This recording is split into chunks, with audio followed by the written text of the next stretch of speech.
All right, and we are here on YouTube. If you want to listen to the full episode of the radio broadcast, of course, you can always go into the description and check that out. Antirope is here with me. Patrick, Slavin, Hi, what's up, Mike. guys? Hi. Thanks for coming up. Now, this is a behind-the-scenes look of what it takes to get a radio interview together. And if you think that you're up late listening to Indie Rage Radio on one of our 6 radio station affiliates, just try being a band from Germany, booking an interview with a radio host from the USA. Oh, it's I fine. appreciate It's I 11 appreciate you guys' p.m. time. All right, so we got Beautiful Liar, we got Dead Sun, we got Amnesia, and we got This Is the End. We're going to have 4 segments. Each segment, we're going to promote a song. How you guys want that lined up? You can just choose to whatever you like. You can start with Beautiful Liar Okay. and maybe end with Amnesia. Okay.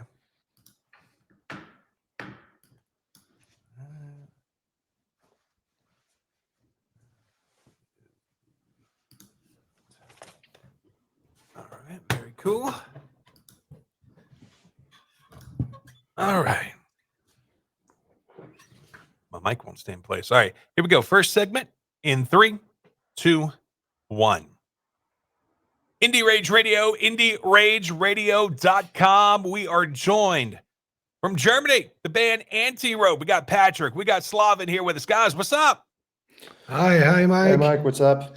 Hey, thanks for your time. I know it's pretty late in Germany, but we definitely are going to enjoy having you here on the show tonight. Let's talk a little bit about where people can find you on the internet.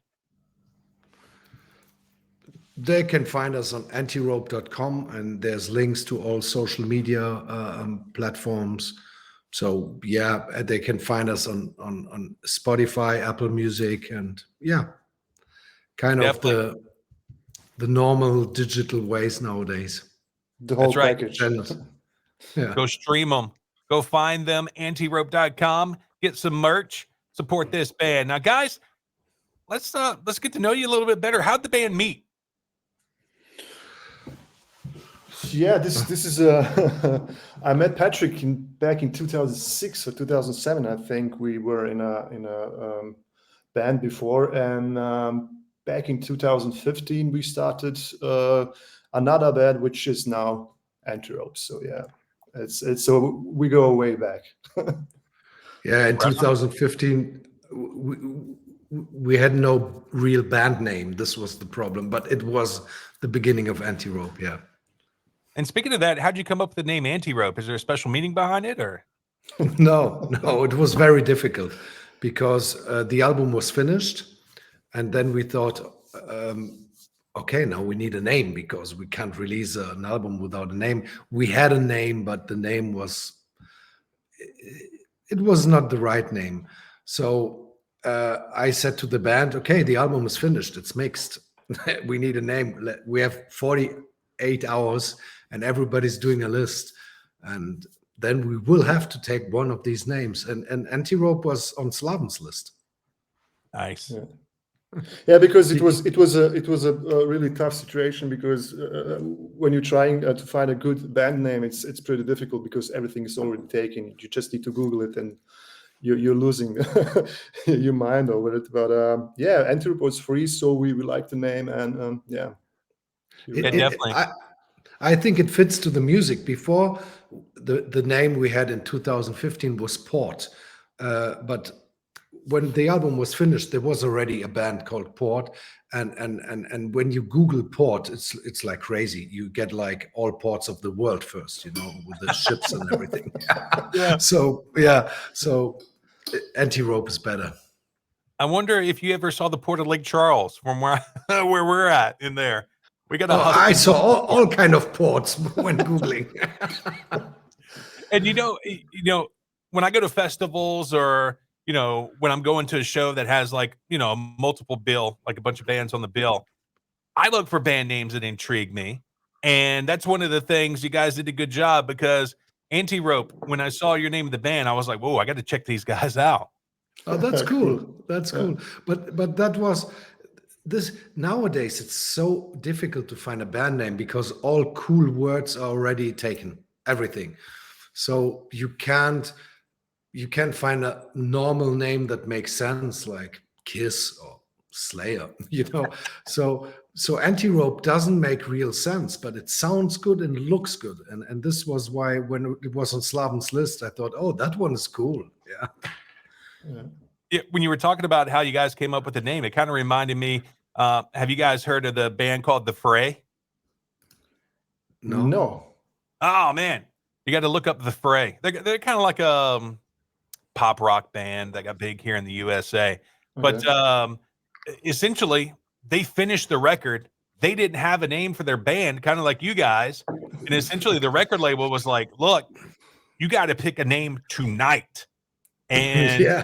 they put all the names that they could think of into a fishbowl, and they drew one out. And the first one they drew out was The Fray, and they were like, "That's it." Okay. And Yeah. Yeah, Yeah, it's sometimes yeah. Go I ahead. know. No, I think sometimes it's not bad having some pressure because for like 6, 7 years we didn't find a name, and when you said, okay, now we have 48 hours left, we found a name. So sometimes you need pressure. Yeah. Oh, yeah. Sometimes the pressure make the diamonds. Yeah. Sure is, yeah. All right, so let's talk about your song "Beautiful Liar." What's the song about? It's always difficult to translate those as my lyrics, but I think it's a first and foremost just a plain old toxic relationship going on and the struggling. But what I like to, I mean, also when I listen to music, I think the good thing is when you read the lyrics from another band, I try to you always have your own interpretation of the things. So I think this is a good thing because.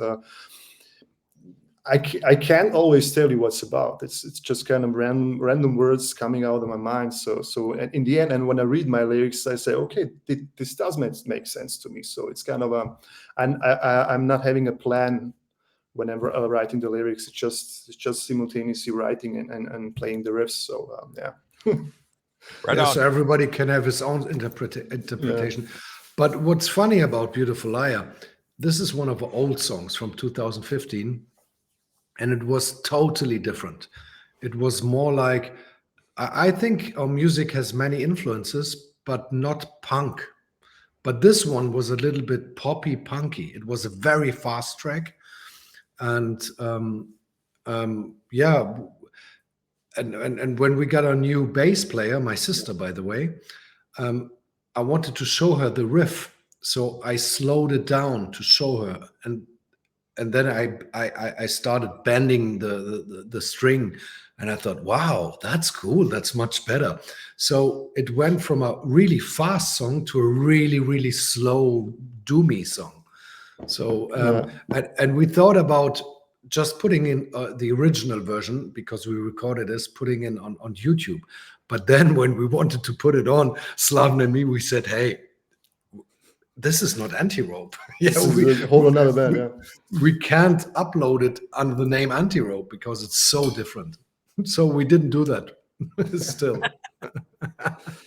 Here it is. It's "Beautiful Liar" from Antirope on Indie Rage Radio. All right, there we go. Here's segment 2 in 3, 2, 1. Indie Rage Radio, IndieRageRadio.com. From Germany, our guests are Antirope. We got Patrick and Slaven from the band here with us. And look, first got to shout out Chris from Eclipse Records, your record label. This guy is working hard behind the scenes to get you guys out there. So I just want to let you know he's putting in the elbow grease and the work. And another thing that I'm pretty sure he appreciates and I appreciate as well, when I was going through the songs that you guys wanted to play on this show, I was like, none of these songs have cuss words. My job is so easy now.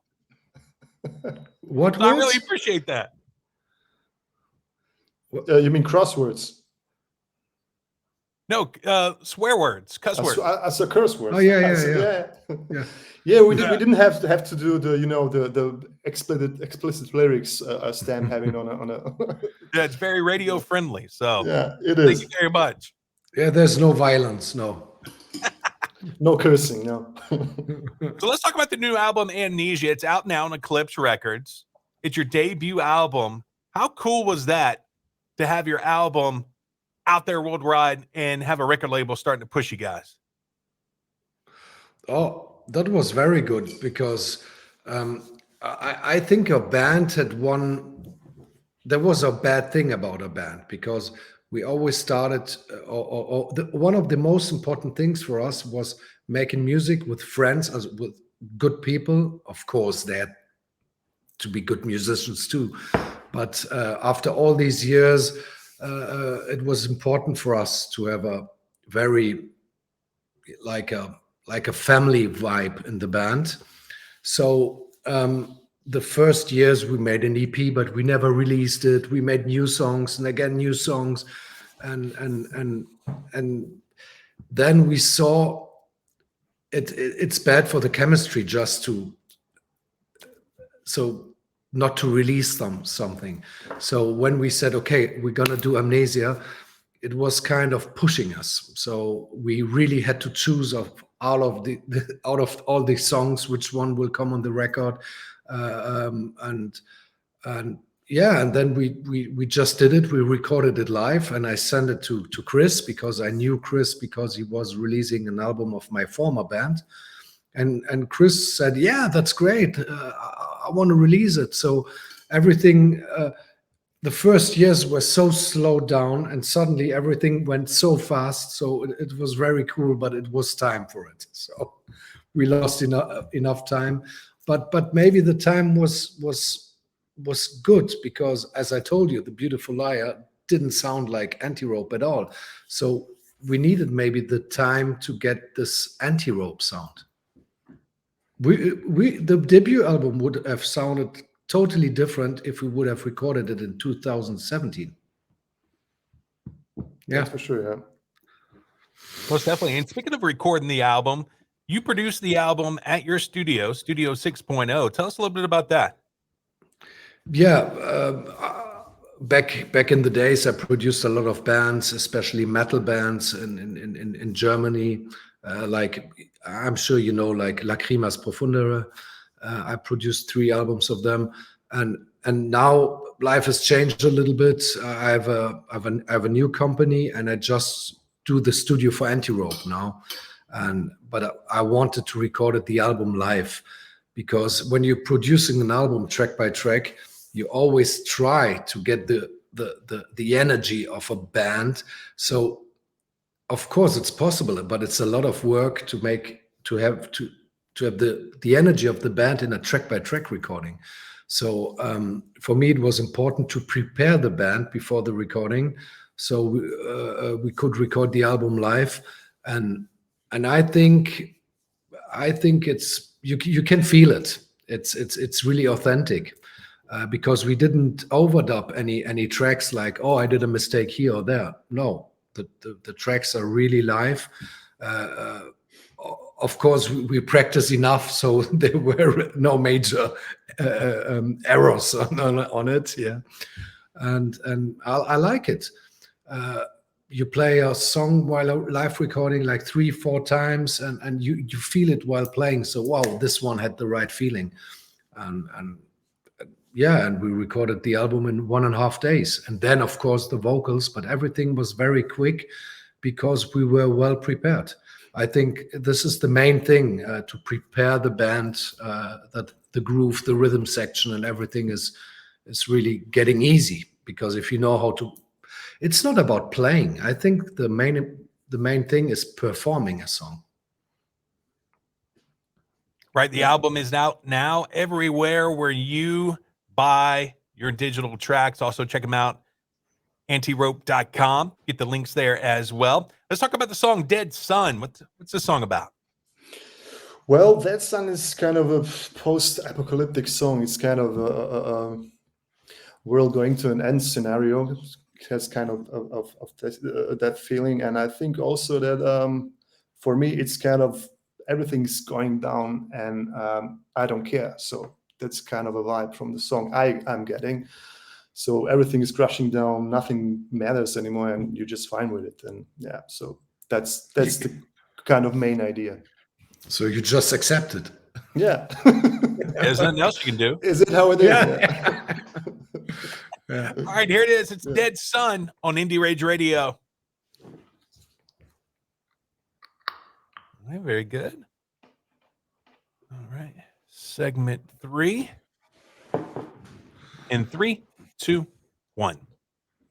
Indie Rage Radio, IndieRageRadio.com. We are joined tonight by Antirope. They're from Germany, so they're up late tonight with us. So, guys, appreciate your time. Let's talk about writing a song. In Slaven, it seems like you do most of the lyrics. Is it hard to craft a song in English, with English being, possibly, a second, well, no, because I grew up. First of all, I grew up watching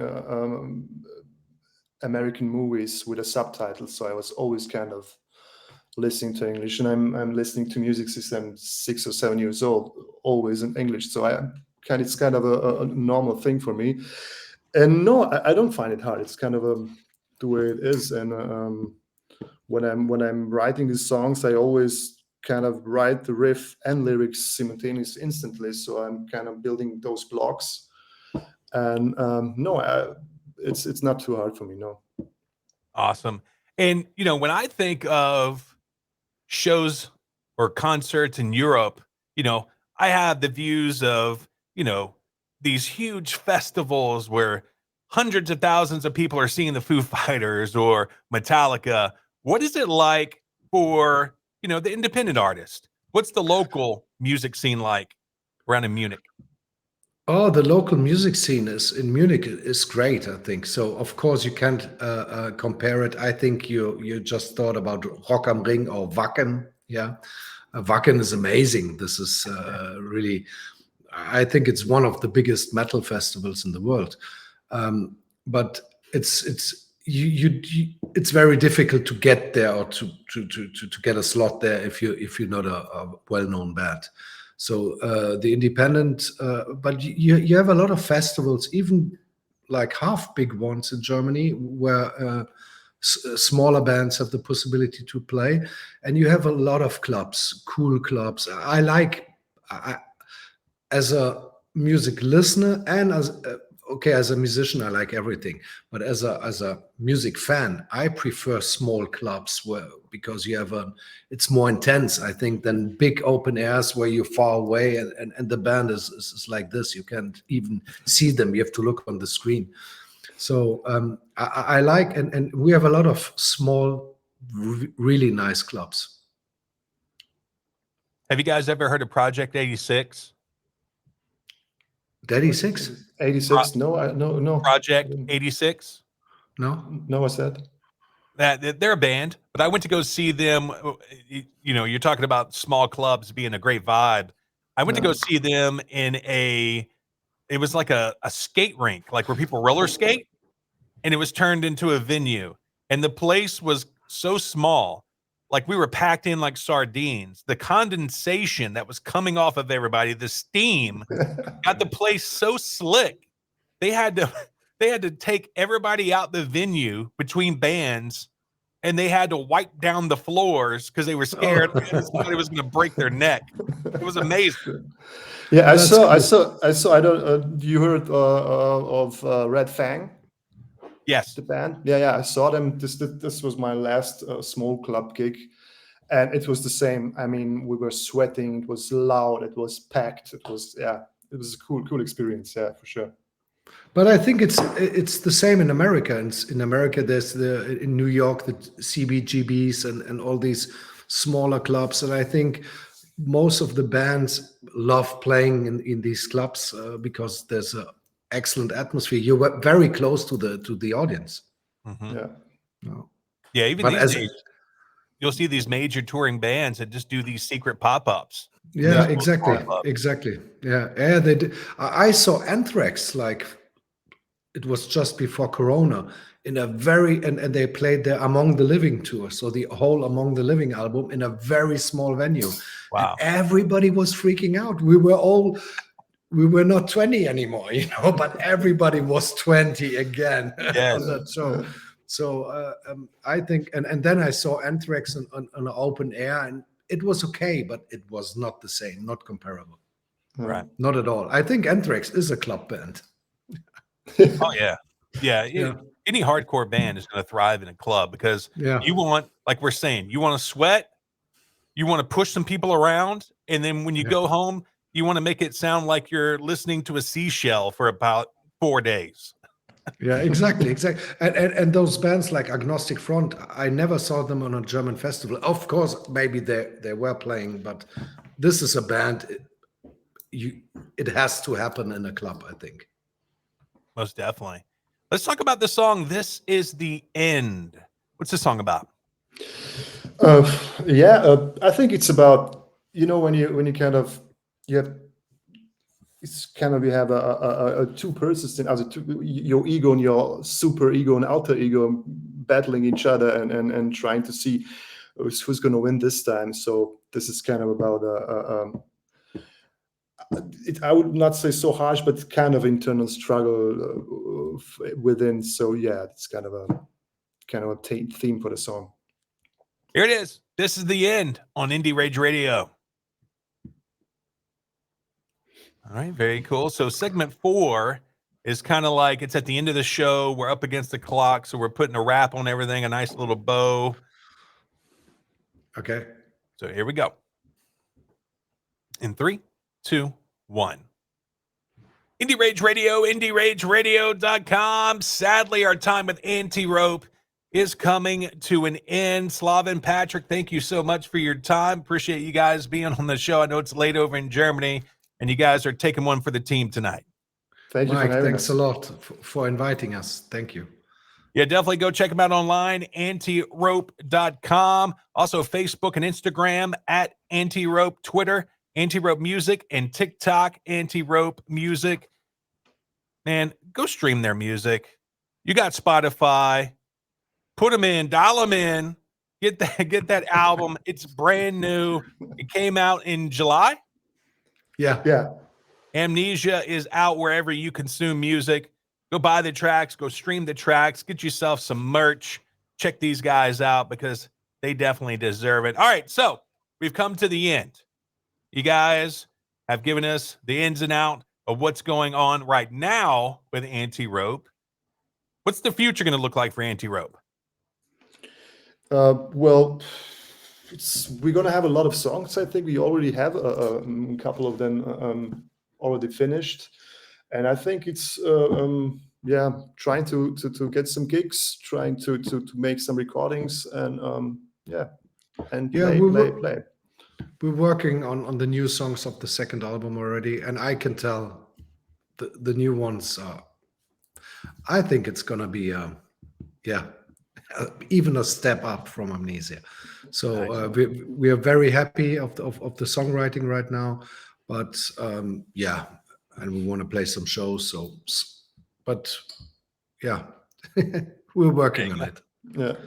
All right. So speaking of that, the title track from your new release off of Eclipse Records, Amnesia. What is this song about? I think it's always difficult to speak about your own songs, but for me, Amnesia is kind of just letting go. So kind of, not caring, just letting go, and it's kind of a surreal dreamscape, for mostly when you have this silent verse and then you jump into the chorus, and the chorus is kind of carrying you into this never-ending tune. But it's kind of just letting all the not so good stuff go. Awesome. Forgetting about things. Yeah. Well, Patrick, Slaven, thank you so much. You guys have been amazing. It is time for us to get out of here. Let's go ahead and play it from their brand new album. This is Amnesia from the band Antirope here on Indie Rage Radio. For Patrick, for Slaven, my name is Mikey. Yo, we're out of here. I'll see you. Thanks, Mike. Bye-bye. Thanks, you. everybody. Bye. All right, very good. Guys, thank you so much. Appreciate it. Mike, thank you so much for inviting us. It means a lot. Yeah, no problem, man. You Thank guys you. are putting out amazing music. Keep up the great work. Yeah, thanks. Yeah, I think Slaven just wrote the best Antirope song I've ever heard. So now I really teaser. I really want to get back to recording soon, but of course it's not gonna be so soon. Yeah. But I'm But at least try to play it first. So this would be a pretty great thing. Yeah. Well, nice. Well, we'll definitely be keeping up with you guys. Cool. And if thanks, Mike. yeah, man. Thank you. Thank you, have a and all nice the day. best. You Thanks. too. Bye. Auf Wiedersehen. Bye. Bye.